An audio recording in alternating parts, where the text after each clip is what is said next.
பெண் ஏன் அடிமையானாள்? எழுதியவர் தந்தை பெரியார். அத்தியாயம் 6. விபச்சாரம். விபச்சாரம் என்னும் வார்த்தையானது அநேகமாய் ஆண் பெண் சேர்க்கை சம்பந்தப்பட்டதற்கே உபயோகப்படுத்தப்பட்டு வருகின்றது. அதிலும் முக்கியமாக, அதாவது ஒரு பெண் தனக்கு கணவன் என்றோ தன்னை வைத்துக் கொண்டிருக்கின்றவன் என்றோ வேசித் தொழிலில் இருப்பவளானாலும் யாராவது ஒரு புருஷனிடம் தற்கால சாந்தியாய் தனக்கு குத்தகையாய் அனுபவிப்பவன் என்றோ சொல்லும்படியான அந்த குறிப்பிட்ட ஆண்மகனைத் தவிர மற்றொருவரிடமோ பல பேர்களிடமோ சேர்க்கை வைத்துக் கொண்டிருப்பதற்கே கணவனாலும் வைப்புக்காரனாலும் குத்தகைக்காரனாலும் மற்றும் பொது ஜனங்களாலும் சொல்லப்படுகின்ற, அதாவது ஒரு பெரிய குற்றம் சாட்டுவதற்கும் பழி சுமத்துவதற்கும் உபயோகிக்கும் சொல்லாகும். ஆனால் அதே பெண்ணை அந்த கணவனோ வைப்புக்காரனோ மற்றொருவருக்கு தன் சம்மதத்தின் பேரில் கூட்டி விடுவானானால் அதை அவர்கள் விபச்சாரம் என்று சொல்வதில்லை. இந்த சங்கதி பொது ஜனங்களுக்கு தெரிந்தாலும் பெண்ணைத்தான் அவர்களும் வசைகூறி குற்றம் சொல்லுகின்றார்களே தவிர ஆணை விசேஷமாக முன் சொல்லப்பட்ட விபச்சார என்கின்ற முறையில் அநேகமாக குற்றம் சொல்வதில்லை. அன்றியும் இம்மாதிரி குற்றச்சாட்டுதலுக்கும் வசவுக்கும் பழிப்புக்கும் உபயோகப்படுத்துதலும் ஆண்களுக்கு கிடையாது. அன்றியும் ஆண்களை விபச்சாரர்கள் என்று வைகின்ற பழக்கமும் கிடையாது. அப்படி சொல்லப்படுவதற்காக எந்த ஆணும் கோபித்துக் கொள்வதும் கிடையாது. ஆகவே விபச்சாரம் எனும் வார்த்தையின் அனுபவ தத்துவத்தை கூர்ந்து கவனித்துப் பார்த்தால், விபச்சாரம் என்பது பெண்கள் அடிமைகள் என்பதை காட்டும் ஒரு குறிப்பு வார்த்தை என்றுதான் சொல்ல வேண்டுமே ஒழிய வேறல்ல. ஏனெனில் விபச்சார தோஷம் என்பதும் விபச்சாரம் செய்வதால் ஏற்படும் ஒழுக்கக் குறைவு என்பதும் இப்பொழுது வழக்கத்தில் பெண்களுக்கேதான் உண்டே ஒழிய ஆண்களுக்கு அந்த மாதிரி கிடையவே கிடையாது. உதாரணம் வேண்டுமானால் ஒன்றை குறிப்பிடுவோம். அதாவது, நமது நாட்டில் இதுவரை விபச்சாரம் செய்வதற்காகவென்று பெண்களைத்தான் பழி சுமத்தி குற்றம் சொல்லி ஜாதியை விட்டு தள்ளி வைத்திருக்கிறார்களே ஒழிய, வீட்டை விட்டு துரத்தியிருக்கிறார்களே ஒழிய, அடித்தும் உதைத்தும் வயதும் துன்பப்படுத்தியிருக்கிறார்களே ஒழிய, சில சந்தர்ப்பங்களில் கொலைகளுங்கூட செய்திருப்பதாக நாம் கண்டதோ கேட்டதோ இல்லை. நிற்க சில இடங்களில் விபச்சாரம் ஆண்களுக்கு தற்பெருமையாகவும் கீர்த்தியாகவும் கூட இருக்கிறதை பார்க்கின்றோம். சில ஆண்கள் அதை பெருமையாய் சொல்லிக் கொள்ளுவதையும் கேட்கின்றோம். மக்களும் விபச்சாரி மகன் என்று சொன்னால்தான் கோபித்துக் கொள்கின்றார்களே தவிர விபச்சாரகனுடைய மகன் என்று சொன்னால் கோபித்துக் கொள்கின்றவர்கள் இல்லை. ஆனால் எந்த சமயத்தில் ஆண்கள் கோபித்துக் கொள்ளுகிறார்கள் என்றால், தங்கள் மனைவிகள், வைப்பாட்டிகள், குத்தகை தாசிகள் விபச்சாரம் செய்தார்கள் என்று சொன்னால் மாத்திரம் உடனே கோபித்துக் கொள்ளுகின்றார்கள். மேலும் மிகவும் அவமானம் ஏற்பட்டுவிட்டதாக பதறுகின்றார்கள். மற்றும் தங்கள் பெண்களை தங்களுடைய சம்மதத்தின் பேரில் தங்கள் சுயநலத்திற்காக விபச்சாரத்திற்கு விட இணங்குகிறான் என்றோ, பெண்ணை அடக்க முடியாமல் ஊர்மேல் விட்டுவிட்டான் என்றோ சொல்லுகின்ற போது அதிகமாய் கோபித்துக் கொள்ளுகிறார்கள். ஆகவே இந்த அனுபவங்களைக் கொண்டும் பெண்களை கலவி விஷயத்தில் ஆண்கள் நடத்துவதைக் கொண்டும் பார்த்தால், மேலே காட்டியபடி, அதாவது விபச்சாரம் என்று சொல்லும் வார்த்தையின் தத்துவம் பெண்களை ஆண்களின் அடிமைகள் என்றும் ஆண்களுடைய போக்கிய பொருள்கள் என்றும் விலைக்கு விற்கவும் வாடகைக்கு விடவும் கூடிய வஸ்துகள் என்றும் கருதியிருக்கிறார்கள் என்பதும் இன்னும் தெளிவாய் விளங்கும். நிற்க விபச்சாரம் என்னும் வார்த்தையை பழக்கத்தில் ஏன் பெண்களுக்கு மாத்திரம் சொல்ல பயன்படுத்தப்பட்டது, ஆண்களை சொல்லுவதற்கு ஏன் அது பயன்படுத்தப்படவில்லை என்று கவனிப்போமானால் அதிலிருந்து மற்றொரு உண்மையும் புலப்படும். அது என்னவென்றால், பொதுவில் விபச்சாரம் என்று சொல்லப்படுவது உண்மையாக குற்றமுள்ள வார்த்தையாக இல்லை என்பதே ஆகும். எதுபோலென்றால், எப்படி கற்பு என்ற வார்த்தையும் அதை பயன்படுத்தும் முறையும் புரட்டானது என்றும் பெண்ணடிமை கொள்ள உத்தேசித்து ஏற்படுத்தியதாகும் என்றும் சொல்லுகின்றோமே, அதுபோலவே விபச்சாரம் என்னும் வார்த்தையும் அதன் பிரயோகமும் புரட்டானதும் பெண்களை அடிமை கொள்வதற்கென்றே ஏற்படுத்தப்பட்டதென்றும் காணப்படுவதோடு அது முக்கியமாய் இயற்கைக்கு விரோதமானதென்றும் கூட விளங்கும். சாதாரணமாகவே இன்றைய கற்பு, விபச்சாரம் எனும் வார்த்தைகள் சுதந்திரமும் சமத்துவமும் கொண்ட வாழ்க்கைக்கு சிறிதும் தேவையில்லாததே ஆகும்.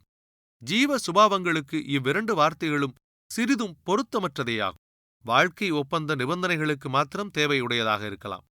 ஆனபோதிலும் கூட அவையும் இயற்கைக்கு முரணானது என்பதை யாவரும் ஒப்புக்கொண்டுதான் ஆக வேண்டும். அதற்கு ஆதாரம் என்னவென்றால், முன்பு சொல்லப்பட்டது போலவே அவ்விரண்டு வார்த்தையின் தத்துவங்களும் பெண்கள் மீது மாத்திரம் சுமத்தப்பட்டு ஆண்களின் மீது சுமத்தப்படாமலும், ஆண்கள் அதற்காக பயப்படவோ அவமானப்படவோ கட்டுப்பட்டு இருக்கவோ இல்லாமல் இருப்பதும் அதை பற்றி லட்சியம் செய்யாமையுமே ஆகும். மற்றும் வேறொரு அத்தாட்சி என்னவென்றால், மக்களில் ஆண்களுக்கும் பெண்களுக்கும் கற்பு தவறுதலும் விபச்சாரத்தனமும் கூடாதென்று பொதுவாக இருபாலர்களுக்கும் தானாக தோன்றாமல் இருப்பதோடு, பலர் கற்பித்தும் அதற்காக பல நிபந்தனைகளை கூட ஏற்படுத்தியும் மற்றும் எவ்வளவோ பயங்களை காட்டியும் அதனால் சிலராவது அடிதடி, விரோதம், கொலை, உடல் நலிவு முதலியவைகளால் கஷ்டப்படுவதை நேரில் காணக்கூடிய சந்தர்ப்பங்களிலிருந்தும் இவ்வளவையும் மீறி மக்களுக்கு கற்புக்கு விரோதமாகவும் விபச்சாரத்திற்கு அனுகூலமாகவும் உணர்ச்சியும் ஆசையும் ஏன் உண்டாக வேண்டுமென்பதை கவனித்தால் அது தானாக விளங்கும். இயற்கையோடு இணைந்த வாழ்வு எதுவென்பதையும், எவ்வித நாட்டுப்பற்று, நடப்புப்பற்று, பிறப்புப்பற்று என்பதெல்லாம் நடுநிலையிலிருந்து தன் அனுபவத்தையும் தன் மனத்தில் தோன்றும் உணர்ச்சியையும் ஆசைகளையும் ஓர் உதாரணமாகவும் வைத்துக்கொண்டு பரிசுத்தமான உண்மையை காணுவானேயானால், அப்போது கற்பு, விபச்சாரம் என்னும் வார்த்தைகள் வெறும் புரட்டு என்பதும், மற்றவர்களை அடிமையாக்கவும் கட்டுப்படுத்தவும் உண்டாக்கப்பட்ட சுயநல சூழ்ச்சி நிறைந்த தன்மை கொண்டது என்பதும் தானாகவே விளங்கிவிடும். விபச்சாரம் என்பது ஒருவனுடைய பாத்தியதைக்கு ஏற்படுத்திக் கொள்ளும் கட்டுப்பாட்டிற்கு மாத்திரம் விரோதமே தவிர உண்மையான ஒழுக்கத்திற்கு விரோதமல்ல என்பதற்கு மற்றொரு உதாரணம் கூறுவோம். மலையாள நாட்டில் 2-3 ஆண்கள் ஒரு பெண்ணை மனைவியாக ஏற்படுத்திக் கொள்ளுகின்ற வழக்கம் உண்டு. ஆனால் அந்த பெண் மேற்கண்ட 2-3 புருஷர்களைத் தவிர மற்ற ஆண்களிடம், அதுவும் தங்களுக்கு மனைவியாயிருக்கும் காலத்தில் பிற ஆண்களிடம் சம்பந்தம் வைத்துக் கொண்டால் மாத்திரம்தான் அதை விபச்சாரமாக கருதி சில சம்பவங்களில் கொலைகள் கூட நடக்கின்றன. மற்றும் சில வகுப்புகளில் தங்கள் இனத்தார் தவிர மற்ற இனத்தாரிடம் சாவகாசம் செய்தால் மாத்திரம் விபச்சாரமாய் கருதப்படுகின்றது. நமது நாட்டிலும் சில வகுப்புகளிலுள்ள குடும்பத்தைச் சேர்ந்த மச்சாண்டார், கொழுந்தனார், அதாவது புருஷனின் சகோதரர்கள், மாமனார் ஆகியவர்கள் சம்பந்தமானது விபச்சாரத்தனமாக கொள்ளப்படுவதில்லை. இக்கொள்கைகள் நம் நாட்டு பழங்குடி மக்கள் மிகுதியும் கொண்ட சில சமூகங்களின் பழக்க வழக்கங்களுடன் கலந்து செல்வாக்கு பெற்றிருப்பதை இன்றும் தாராளமாய் பார்க்கலாம். இதுபோல் இன்னும் பல விஷயங்களும் உண்டு. ஆகவே இவைகளையெல்லாம் கவனித்துப் பார்த்தால் விபச்சாரம் என்பது ஒரு குறிப்பிட்ட கொள்கை மீது பொதுவான ஒழுக்கக் குறைவு என்கின்ற தத்துவத்தில் எப்போதும் பழக்கத்தில் அமலில் இல்லை என்பது விளங்கும். நிற்க மனித சமூகத்திற்கென்று பொதுவாக சில கட்டுப்பாடுகளும் ஒழுங்கும் வாழ்க்கைக்கு ஏற்பட்டிருக்க வேண்டும் என்பதை நாம் அடியோடு ஆட்சேபிக்க வரவில்லை. ஆனால் அவை தனிப்பட்டவர்கள், அதாவது ஆண்டான் அடிமை முறை, எஜமான் கூலி, முதலாளி காரியஸ்தர் முறை, சிநேகிதர்கள் முறை போன்ற தன்மைகள் கொண்ட, அதாவது தனிப்பட்ட சம்பந்தங்களுக்கு ஏற்பட்டிருப்பதாகிய ஒழுங்கு கட்டுப்பாடுகள் போல பொது வாழ்விற்கு பொது கொள்கைகளாயிருக்கக்கூடாது என்பதை ஞாபகத்தில் வைத்துக் கொள்ள வேண்டும். பொது வாழ்க்கைக்கு ஏற்படுத்தப்படும் கொள்கைகள் என்பன பொது ஜனங்களில் யாருடைய தனி சுதந்திரத்திற்கும் பாதகம் ஏற்படாததாகவும், அதுவும் பிரயோகத்தில் சிறிதும் பாரபட்சம், உயர்வு தாழ்வு ஆகிய பேத தத்துவம் கொண்டதல்லாததாகவும் இருக்க வேண்டும் என்பதோடு, எல்லாவற்றையும் விட அவை முக்கியமாக இயற்கையோடு இயைந்தனவாகவும் இருக்க வேண்டும். அப்படிப்பட்டவைகளும் கூட மற்றவர்களுடைய நியாயமான உரிமைக்கும் சுதந்திரத்திற்கும் சிறிதும் பாதகம் உண்டு பண்ணாததாகவும் இருக்க வேண்டும். நியாயமான என்றதனாலேயே எது நியாயம் என்பதற்கு தர்மசாஸ்திரங்களை தேட வேண்டும் என்பது கருத்தல்ல. மற்றபடி கண்டுபிடிப்பதென்றால், ஒருவன் தனக்கு நியாயம் என்று சொல்லுவதானது பிரத்தியானம் அதையே தனக்கும் நியாயம் என்று சொன்னால் அவன் முதலில் சொன்னவன் ஒப்புக்கொள்ளுகின்றானா என்று பார்த்து நிர்ணயிப்பதேயாகும். அதாவது இருவருக்கும் ஒரு போன்றதும் அன்றியும் அறிவிற்கும் சாத்தியத்திற்கும் அனுபவத்திற்கும் ஏற்றதாகவும் அவசியம் கொண்டதாகவும் இருக்க வேண்டும். இப்படியெல்லாம் இல்லாமல் வெறும் நிர்பந்தத்திற்கும் ஒவ்வாததுமான விஷயங்களுக்காக வலுத்தவர்கள், தந்திரக்காரர்கள் தங்களுக்கு தோன்றினபடிக்கெல்லாம் கட்டுப்பாடுகள் செய்து கொண்டு எவ்வித பயனையும் தராததோடு மனித சமூகத்திற்கு வீண் கஷ்டத்தை உண்டாக்கி வருவதோடு அது வெறும் அடிமைத்தனத்தையும் அறிவு தடையையும் தான் உண்டாகும். சாதாரணமாக பொது வாழ்க்கையில் ஒருவன் செய்யக்கூடாதென்பதாக ஏற்பாடு செய்திருக்கும் திருட்டு என்பதான ஒரு குணத்தை எடுத்துக்கொள்வோம். அது இன்றைய வழக்கில் ஒரு மனிதனுக்கு, அதாவது திருட்டு கொடுத்தவனுக்கு நஷ்டத்தையும் மனவருத்தத்தையும் கொடுக்கக்கூடியதாய் இருக்கின்றது என்பதை நாம் ஒப்புக்கொள்ளுகிறோம்.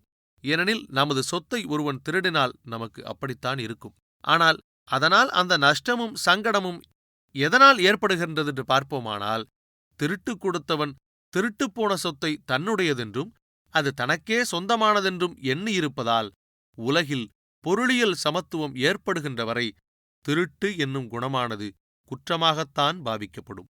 உலகிலுள்ள எல்லா சொத்தும் உலகத்திலுள்ள எல்லாருக்கும் சொந்தம், ஒவ்வொருவனும் பாடுபட்டுத்தான் சாப்பிட வேண்டும், தேவைக்கு மேல் எவனும் வைத்துக் கொள்ளக்கூடாது போன்ற கொள்கைகள் ஏற்பட்டுவிட்டால் திருட்டுப் போவதும் திருட்டுப் போனதைப் பற்றி கவலைப்படுவதும் தானாகவே மறைந்துவிடும். ஆனால் இப்போது நான் திருடுவது குற்றமல்ல, நீ பொய் சொல்வதுதான் குற்றம், நான் விபச்சாரம் செய்வது குற்றமல்ல, நீ விபச்சாரம் செய்வதுதான் குற்றம் என்பது போன்றதான பொது ஒழுக்கங்கள் என்பவைகளும் பொது கட்டுப்பாடுகள் என்பவைகளும் ஒரு நாளும் பொது வாழ்வுக்கும் சமத்துவத்திற்கும் சுதந்திரத்திற்கும் சிறிதும் பயன்படாது. இன்று உலகத்தில் சிறப்பாக நமது நாட்டில் இருந்து வரும் ஒழுக்கம், கட்டுப்பாடு, தர்மம் முதலியவைகளெல்லாம் பெரிதும் இயற்கைக்கு எதிரியாகவும் அடிமைத்தனத்திற்கு ஆதரவாகவும் தனிப்பட்டவர்கள் சுயநலத்திற்கேற்ற சூழ்ச்சியாகவும் செய்யப்பட்டவைகளாகவே இருக்கின்றன. கடைசியாக மனிதனின் ஜீவ சுபாவம் என்னவென்றால் சிந்தனை உணர்ச்சியும் இந்திரிய செயலும் ஆசையுமே ஆகும். உணர்ச்சியின் காரணமாய் பசி, நித்திரை, புணர்ச்சி மூன்றும் முக்கியமான இன்றியமையாத இயற்கை அனுபவமாய் காண்கின்றோம்.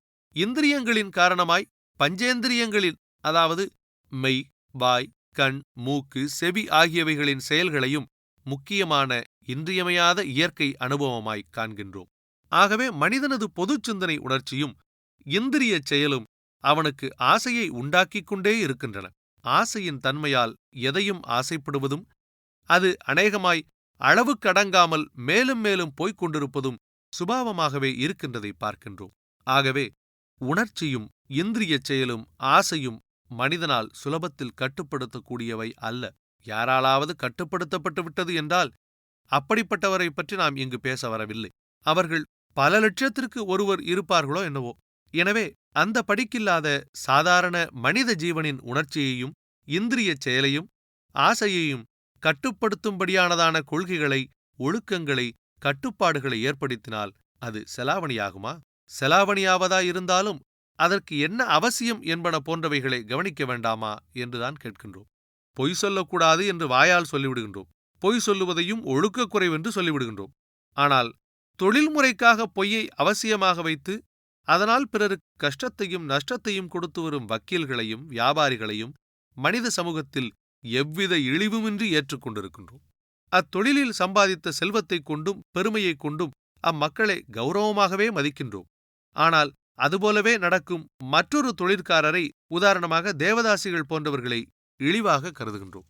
பொதுவாக இம்மூன்று பேர்களாலும் மனித சமூகங்களுக்கு கெடுதியும் நஷ்டமும் இருந்தும் இருவரை ஏற்றுக்கொண்டு ஒருவரை தள்ளுவதானது கேவலமும் சூழ்ச்சியும் சுயநலமுமே அல்லாமல் இதில் நியாயம் இருப்பதாக சொல்ல முடியுமா என்று கேட்கிறோம். எந்த தொழிலானாலும் மற்றவர்களுக்கு கெடுதியை கொடுக்கும் தொழில் எதுவானாலும் அப்படிப்பட்ட தொழில் இல்லாமலே உலகம் நடக்கும்படியாகத்தான் பார்க்க வேண்டும்.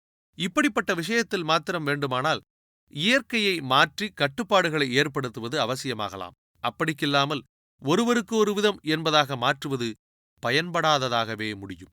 எனவே இப்போது நடைமுறையில் இருக்கும் விபச்சாரம் என்பதும் அதன் தத்துவமும் நாம் மேலே குறிப்பிட்டது போல் பெண்களை அடிமைப்படுத்துவதற்காக, பெண்கள் அடிமைகள் என்னும் கருத்தின் மீது ஏற்படுத்தப்பட்டவைகள் ஆதலாலும் அது ஆண்களுக்கு சிறிதும் சம்பந்தமில்லாமல் இருப்பதாலும் ஒப்புக்கொள்ள முடியாததாய் காணப்படுவதோடு, பெண்கள் சுதந்திரம், பெண்கள் விடுதலை என்பவைகளுக்காக நடைபெறும் காரியங்களில் விபச்சாரம் எனும் காரியம் வந்து முட்டுக்கட்டை போடுமானால் அதை தைரியமாய் எடுத்தெறிந்துவிட்டு முன்னோக்கிச் செல்ல வேண்டியது உண்மையான உழைப்பாளிகளின் கடமையாகும் என்பதையும் குறிப்பிட்டுவிட்டு இப்போதைக்கு இதை ஒருவாறு முடிக்கின்றோம்.